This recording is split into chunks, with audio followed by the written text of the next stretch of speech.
We generally call it the catastrophe because we feel like it wasn't a riot. We were not the perpetrators, we were the victims. But it took 80 years to get the state of Oklahoma to acknowledge that.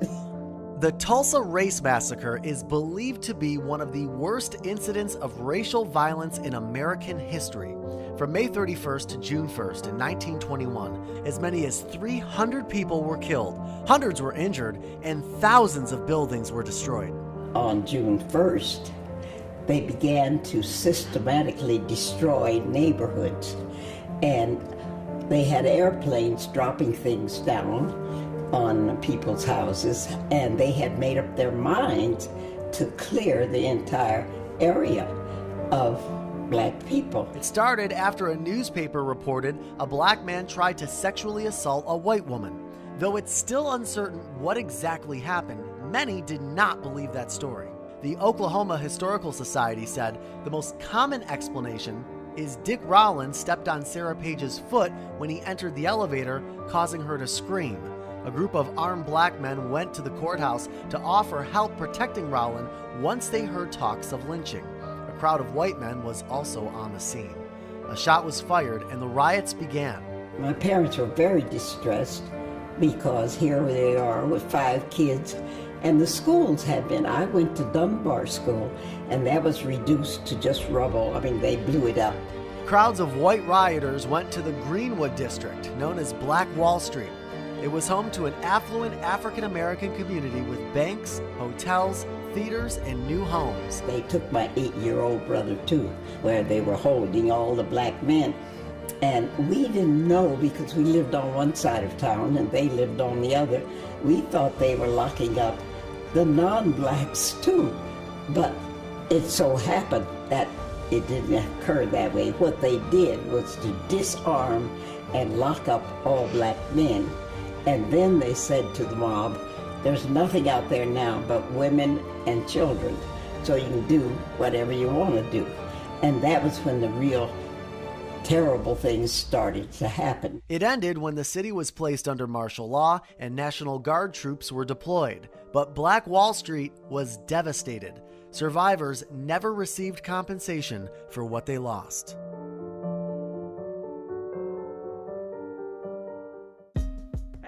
Good morning. This moment in today's worship service is brought to you by the In the Spirit of Truth Racial Justice Task Force. The person testifying in the video that you just saw, Dr. Olivia Juliet Hooker, was an extraordinary woman who lived among us in Westchester County for many years. We thought that should you not have known her, you might like to be introduced to this woman, the embodiment of determination and resilience, who rose like the phoenix from the horror of cruel racism. Daughter of a successful businessman in the Greenwood section of Tulsa, Oklahoma, at age 6, she survived one of the worst, if not the single worst, incidents of racial violence in United States history 100 years ago. She and her siblings sat under the floor-length cloth draping the old oak table where their mother had hidden them, while men, behaving unlike any she had ever seen, forcibly entered her home, pillaged and destroyed her family's belongings, and without explanation took her 8-year-old brother with them when they left. Olivia lived with these memories, but she did not let them get in her way. She has said on numerous occasions that her parents admonished the children not to spend their time agonizing over the past, but to look forward and think about how they could make things better.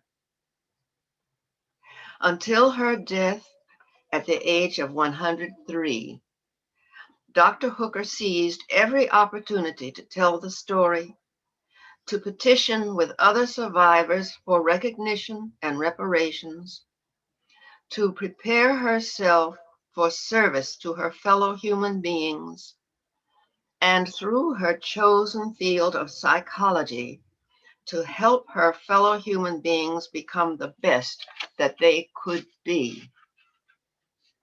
With a bachelor's degree in education from Ohio State University, acquired during the Great Depression, Olivia taught third grade for 7 years. At Ohio State University, she joined Delta Sigma Theta sorority and became an activist in a campaign to secure for Black women the same opportunities in the military that World War II was opening up for white women. She enlisted and was the first African American woman to serve in active duty in the U.S. Coast Guard.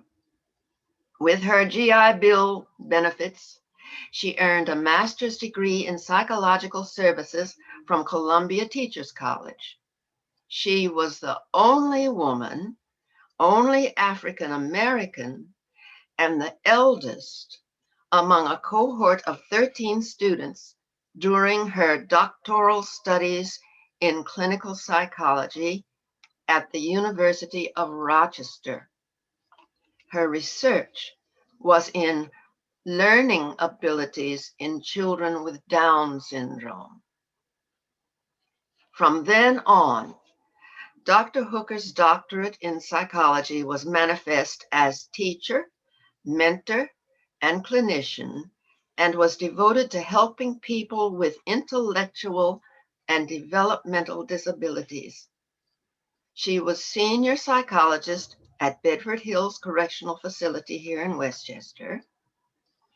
At the Albion Correctional Facility in upstate New York, she brought about changes of which she was very proud in the image of the residents in the eyes of the staff, who assumed that these women were all severely learning disabled.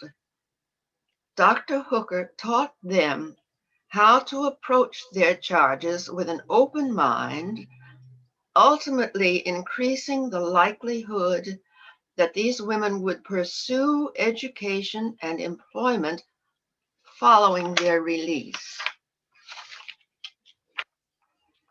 Dr. Hooker served for 22 years as Director of Psychology and Associate Administrator at New York's Kennedy Child Study Center, whose purpose is to assist children who experience significant delays in learning. During the same 22-year period, as Senior Clinical Lecturer and Honors Professor at the Graduate School of Arts and Sciences of Fordham University, she mentored and inspired students of color in particular. During 10 years at the Fred S. Keller School for Behavioral Analysis, a preschool that offers early intervention for children with developmental disabilities, she evaluated psychology candidates for work in special schools, such as this one, and supervised school psychology interns. Dr. Hooker retired at the age of 87. Widely respected in her field, Dr. Hooker delivered papers on child assessment in many United States cities, in Rome and Bologna, Italy, and in Egypt. Among her many well-deserved honors are those awarded by the U.S. Coast Guard. The Coast Guard dining facility on Staten Island and a training center within Coast Guard headquarters were named in her honor. The Coast Guard has announced that a new fast response cutter is to be named the U.S. CGC Olivia Hooker. Dr. Hooker graciously volunteers her time, energy, and loving presence to organizations in her home community and elsewhere. Whether it was to tell her compelling story or to provide a needed service or moral support, she was a calm, patient presence within our building as well. On numerous occasions, I had the pleasure of working with her in the NAACP ACTSO program, for which she served many years here at home and with the national program, adjudicating a competition for African Heritage high school students. Barbara Mayer makes note of Dr. Hooker's support of the Martin Luther King Jr. Institute for Nonviolence, where Dr. Hooker donated many of her books to the Freedom Library, including a new copy of a children's book about herself called Tulsa Girl. It's an adorable picture book.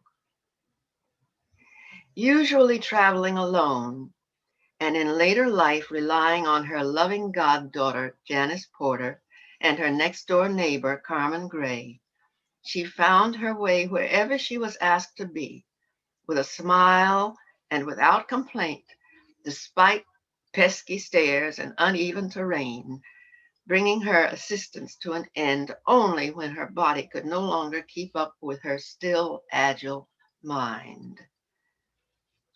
The living image of resilience, Dr. Hooker would counsel young and not so young thusly: believe in yourself. That's the main thing, she would say. Don't ever stop trying.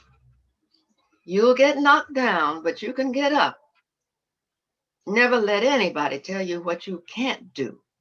Make your own decisions. If your first plan doesn't work, try another one. Don't waste time trying to make somebody like you. Use that strength to go forward. Keep your eyes on your goal. It's amazing what you can do.